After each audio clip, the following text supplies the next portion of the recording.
Yo, what's going on, everybody? It's your boy Ted Kruger. I wanted to make a video about Iron Horse Raid DPS and healer build. Okay, I know there's a lot of people trying to get their first time clears or people with very limited experience who don't know what type of build they need to bring to the party in order to contribute efficiently.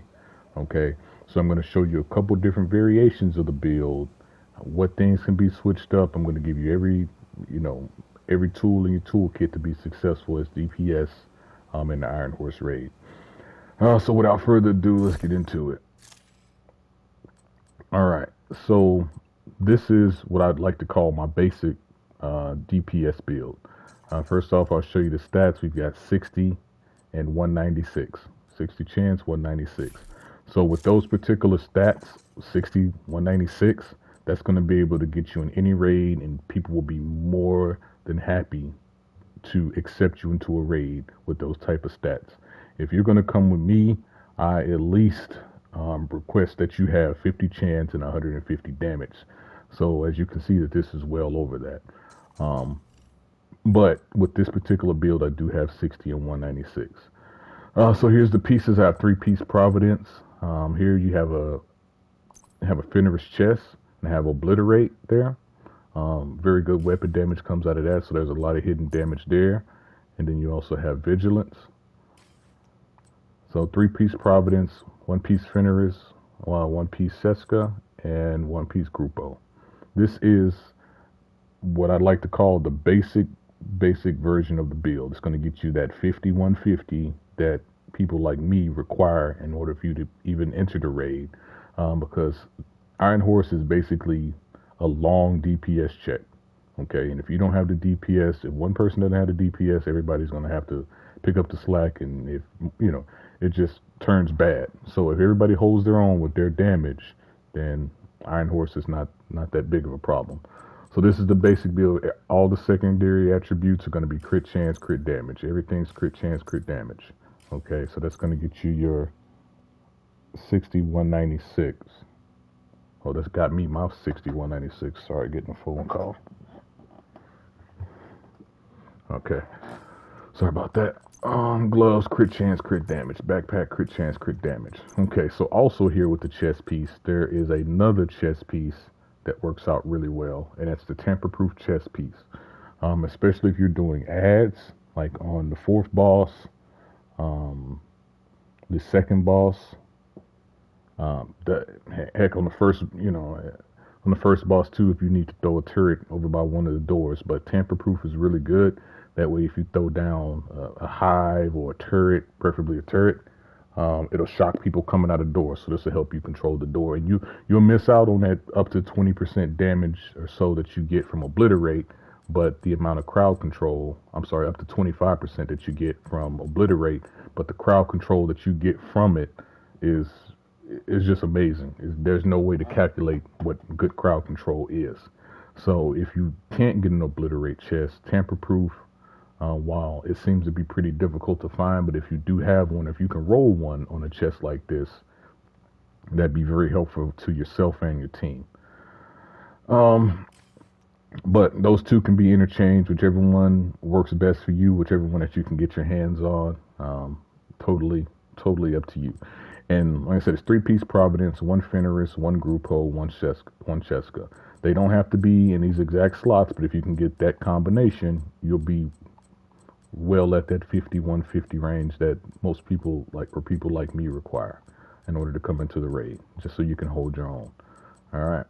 So that's one version of the build. Also, there is a version that I usually run inside the raid, and it'll be this one with the chest. I'm sorry, with the improvised chest, improvised holster. So that's going to get you 6167. Sorry, but at the same time, I've got the contractor gloves that's going to give me that damage to armor, and I've got the Foxberry that's going to give me that damage to outer cover. So those things won't show up in the stats, but I still hit that 50-150 range that I need to be in with all the extra damage that just doesn't show up. Okay, still have the Obliterate chest, and I still have the Vigilance backpack.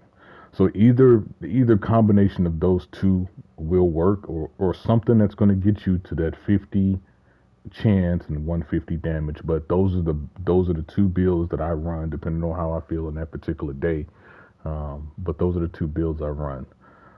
Once again, it doesn't have to be these exact same pieces in this exact same slots, but that goal is 50 chance and 150 crit damage. Okay. So now let's talk about healer. If you're ever tasked with being the healer, especially in Iron Horse or any place now, especially now that we have Future Initiative, you definitely want to have 4-piece Future Initiative and BTSU gloves. If you don't have those two components, which is the 4-piece Future and the BTSU gloves, then you're not healing to your optimal capabilities. Okay. Now, as far as the backpack, the chest is a must, but the backpack can easily be an Alps backpack, and you can put opportunistic on it, you can put safeguard on it, or you can do it the way that I've done it here. Okay. Or you can put this future mask here and you can use the backpack and mask. But the vital part of this is the chest, and the reason why it's a chest is because it increases damage to anybody with full armor to 25%. So everybody that's got full armor, which they should if they're getting heals, would do 25% more damage. That's why the chest piece is vital. Also with the backpack, I use the backpack because, especially like in the tunnel on the 4th boss, or if you're healing down and on boss 3 or boss 2, when everybody's inside the furnace, people are a little bit more closer together, and that way people are getting big time proximity heals from your hive. So I choose the backpack for that reason, because I'm a healer. Now, once again, you can't put opportunistic back on the backpack, which is absolutely fine. Your group would do more damage. In need of backup. Sorry. Your group would do more damage, but me as a healer, I'm concerned with healing, which is another reason why I have this honey badger with reformation on it. Okay, so I'm concerned with healing, but that choice is yours and yours alone. This build will be useful for the control room. It's useful throughout the entirety of the raid, but if you're doing the control room, you need to have this build. Like I said, you can have the backpack if you like, whatever the case may be. 4-piece Future and 1-piece BTSU. And that's pretty much the gist of the builds that you have to absolutely have. Now, here's a bonus build, is the Hunter's Fury build. Okay, so with Hunter's Fury, as you know, once you kill someone, everybody within a 5-meter radius gets disoriented. So this is really good for holding down the door, especially on boss 4. If you've got Hunter's Fury, you kill, usually there's 2 or 3 that will pop up out of the door. If you kill whoever the softest one is, usually a red bar or maybe a purple bar, you'll disorient them. You'll disorient everybody in 5-meter radius, and it'll easily make you hold the door. And that's another reason I have the Scorpio shotgun. Your shotgun, drop the red or purple really quick, disorient someone. It'll give you time to reload, pump more bullets into the yellow medic that'll come out the door on the 4th boss. Like, everything about this build screams hold the door. Okay, so once again, just to recap, you've got your Hunter's Fury build, which is Scorpio, and these pieces, as far as the knee pads and gloves, these can be interchanged. Or this backpack doesn't have to be Memento. I just use Memento because if I'm holding the door, I'm usually getting a lot of kills, which makes me hit harder, so I can hold the door better, which helps my survivability.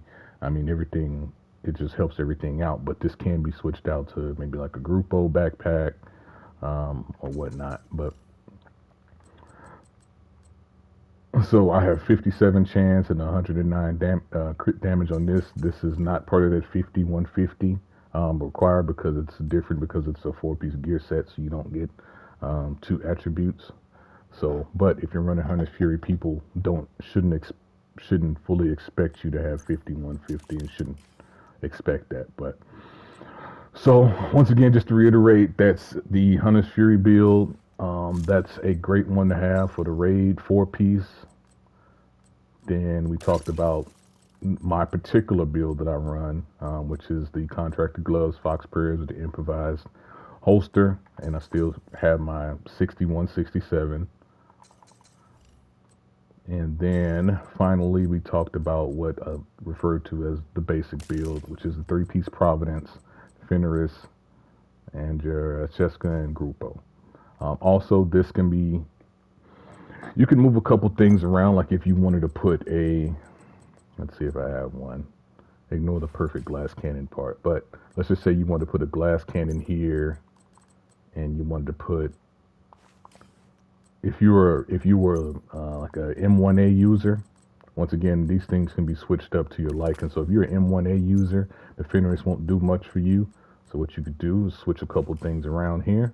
And this is just something I did on the fly. So so you get your Overlord armaments. So you get your rifle damage for your M1A, and then you're still at that 50-150 range required. Like, everything can be interchanged, but this is just the blueprint. All right. Anyway, that's the gist of it. If y'all got any questions, you know where to find me. Give me a holler. Hope y'all have a good one. Peace out.